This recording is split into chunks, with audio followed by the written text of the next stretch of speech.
What if I told you that currently there are silent wars going on and wars that move billions of dollars? Would you believe me? But what if I told you these wars are completely digital? Well, it's all true, and they are called the curve wars. But what are those and how did they start? To understand that, we have to go to 2020 when Stable Swap was first launched, but then shortly after it changed its name to something we're familiar today, which is Curve Finance. Well, if you have no idea on what Curve is or what it does, then let me explain it to you. Curve is an AMM created to provide liquidity to stablecoins, but also providing an efficient savings account for the liquidity providers. So far, nothing out of the ordinary, right? Just a basic DEX, a basic AMM, paying you a whopping 4.5% APY on your stablecoins. So what is the catch? Things started taking a turn when CRV was first introduced. Well, CRV is the protocol token, which can be locked up for 4 years, and in return for locking it up, you will receive VECRV, which is the voting token, and you will also receive part of the trading fees from the platform as well as some airdrops. This VE right here gives the holders voting power to decide on everything on the protocol. So the protocol is a DAO, is voted by the community. And these holders holding VECRV can also vote for certain pools to receive rewards and bonuses, boosting then the pool's APR and APY. And this is exactly where the war began. Now, imagine being a whale or like a big player in the market, and we are talking millions and millions of dollars. And you use Curve to swap between your stablecoins just because you need that deep liquidity that Curve can provide, so you wouldn't have any slippage while transforming, for example, your USDC to DAI or your USDC to MIM. And you also stake these tokens so you can provide liquidity and receive the interest on the pool. And for you as a liquidity provider, it will be great, very lucrative for you to buy some CRV, lock it up for 4 years, get the VECRV token to vote to boost the rewards on the pool that you were invested in, then increasing your APR. And this is exactly stage 1 of the wars. It was basically whales just buying massive amounts of CRV, locking them up to boost their pool, to get extra rewards on their pools that they were providing liquidity to.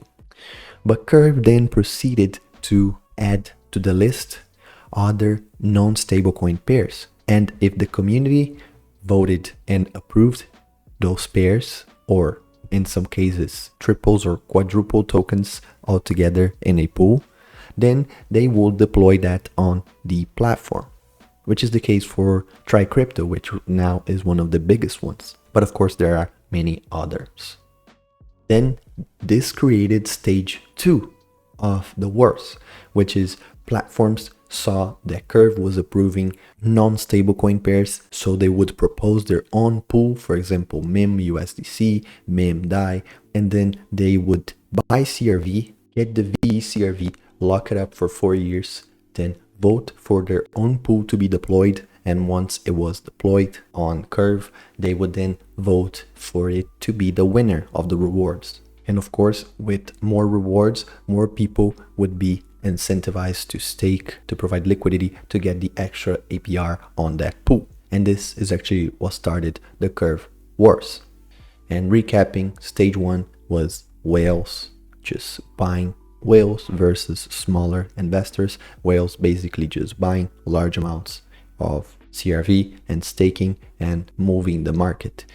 Stage 2 was when platforms saw this opportunity and then started fighting for control over VECRV against whales. So platform against whales. And stage 3 is what we're going to talk about now. So right now we have established that basically whoever owns the VECRV, whoever owns the majority of the VECRV owns the voting rights and manipulate voting, then controlling the emissions of the rewards. And if it's a platform that is controlling the emissions of the rewards, it will result in a deeper liquidity for their product, then attracting more investors to put their money, invest in their liquidity pool, by then creating deeper and deeper liquidity. But then in May of last year, May of 2021, a platform was born. And this platform was called Convex Finance. Now, Convex was a little peculiar because the purpose it had was basically to leverage the CRV token for their own use by incentivizing liquidity providers of giving Convex their CRV instead of putting it in Curve and locking it up for 4 years, while still receiving the benefits from the VE-CRV token, but instead they will be holding the CVX CRV token. Wait, are you confused yet? Let me try to explain it as simple as possible.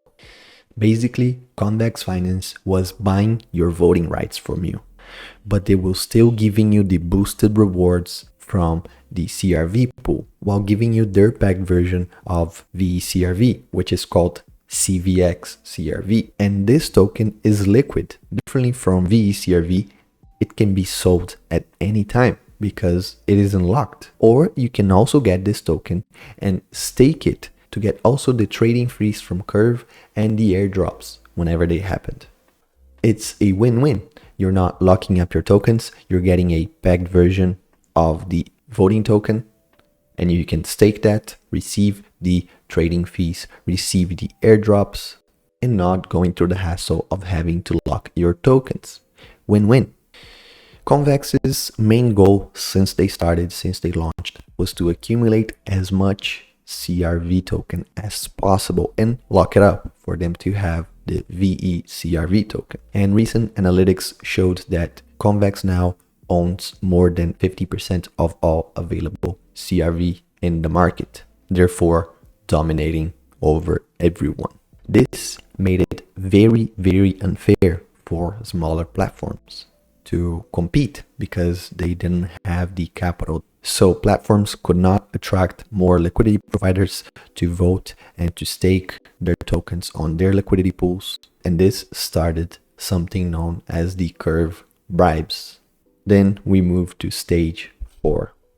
Andre Cronje, which is the founder of Yearn Finance, saw an opportunity here. So he created its own platform with its own bribing system where other platforms, other projects could literally bribe you to vote on their pool for their pool to be the ones winning the rewards, and in compensation they will pay you in their tokens. And for every voting period you could get bribed to vote on a certain pool and receive that bribe money directly on your wallet. Then one app for a similar purpose was built for Convex, which was called Votium, where CVX CRV holders can vote for one or multiple pools and get these bribes for themselves. So we were seeing a monopoly from Convex over everyone else. And then everyone else had the idea of bribing people, bribing voters with their tokens to incentivize them of not going to Convex, but instead voting directly on Curve for their pools and receiving a compensation for it, receiving a bribe for it. So this brings us to the present day, where we have big dog Convex owning the majority of the CRV in the market. And on the other side, we have the platforms bribing you, investor, unlocking your CRV and voting for their pool to receive the rewards.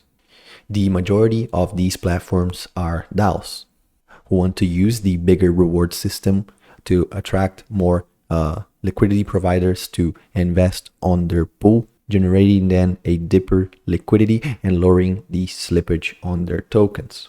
But we've recently seen a new alliance in the making, which is Convex joining forces with Frax, which is also a big DAO, and they are incentivizing together with Frax and CVX tokens for voters to take their CRV on Convex and vote for Frax for them to receive very, very substantial rewards for voting on Frax.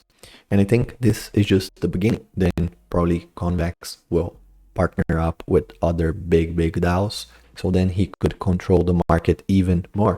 And these DAOs are on a buying spree, not only buying Curve token, but also buying Convex tokens. Because if Convex is owning 50+% of Curve, then what they can also do is having CVX token as well as the CRV token, which is what they're doing. In fact, right now, Frax owns 19.6% of all the CVX token present in the market, followed closely by Badger DAO with 16.4%, Redacted DAO with 13.7%, and Olympus DAO with 10.9%. This brings us to our conclusion. What does the future hold for Curve and Curve users? At least for now, I'd say they have a prosperous journey ahead, at least on the short term. We're looking at 5 years. Just because the majority of the CRV is being locked up for 4 years. So, of course, during the 4 years, you will receive part of the CRV back, but many people are most likely to restake them, relock them up for 4 more years, reducing selling pressure on the CRV token and incentivizing people to stake and people to lock their CRV tokens. As for the parties fighting both sides of the war, we've seen more and more new, efficient, and creative ways of using the governance token, the VE CRV token, being created right now. We've seen Andre and Daniel Sesta working on something similar to what Curve is doing, and also something with the 3-3 mechanics. So we've seen a lot of creativity to lure investors into investing with them instead of with the opponent. So overall, I think this is a good war in the sense that it incentivizes creativity from both sides, which then attracts more people to the market, bringing then more cash inflow to the market, which is always a good thing. And with this, we conclude the Curve wars, at least for now. But I want to hear your opinion on this stake. Were you keeping up with the Curve wars? Is it the first time that you've heard something like that? I'm very curious because I've been learning and researching a lot about Curve wars since the end of December when I first started reading about it, and it surprised me. It surprised me how incredible the crypto world can be. So even myself being here for so long, I can always learn more and more. There's never a cap on knowledge, especially in the crypto market. So let me know down in the comments below, what did you think about this video? If you enjoyed it, please leave a like, consider subscribing and turning on the notification bell so you can receive all the next videos. So thank you so much for getting all the way here, and I'll catch you tomorrow for the next video. Peace.